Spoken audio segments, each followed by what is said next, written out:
Punjab Chief Minister Charanjit Singh Channi took to Twitter on Wednesday to condemn the centre's decision to extend the jurisdiction of the Border Security Force to a 50-kilometer belt along the international border in Punjab, West Bengal, and Assam.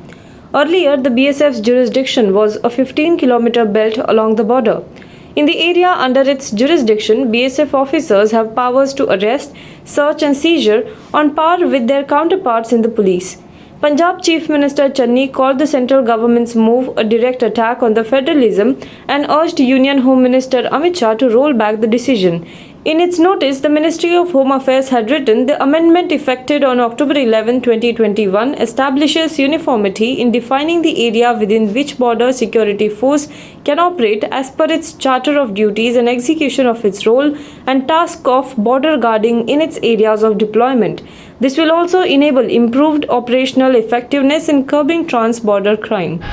Pune police have issued a lookout circular against KP Gosavi, one of the independent witnesses of the Narcotics Control Bureau in the cruise ship drug seizure case in connection with the 2018 cheating case registered in Pune, a top official said on Wednesday. We have issued a lookout circular notice against KP Gosavi, who has been absconding in a 2018 cheating case registered against him with the Faras Khana police station.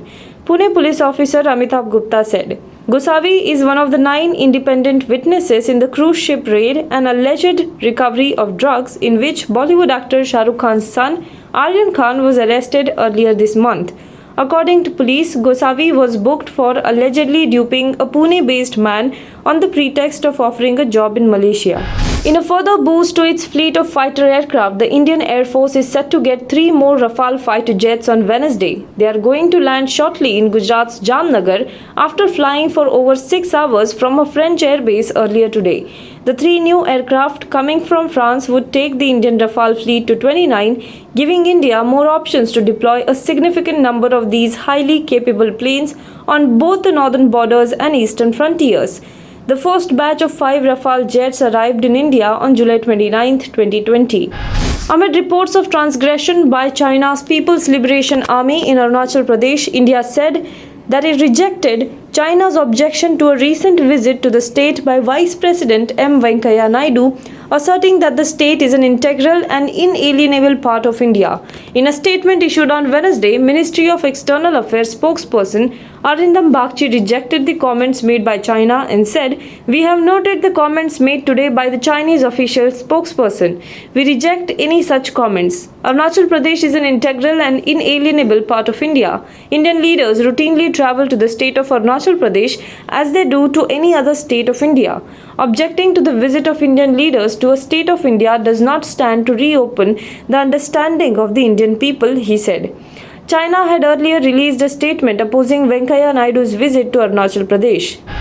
A man armed with a bow and arrows killed 5 people on Wednesday near the Norwegian capital of Oslo before he was arrested. The police chief in the town of Kongsberg said that there was a confrontation between officers and the assailant, but he did not elaborate. 2 other people were wounded and hospitalized in intensive care, including an officer who was off duty and inside the shop where an attack took place. The man who carried out the attack has been arrested by the police and there is no active search for more people. Based on the information that the police has, there is one person behind this, the police chief said. Acting Prime Minister Edna Solberg described the attack as gruesome and said that it was too early to say whether it was a terrorist attack or whether the man's motive was to spread terror.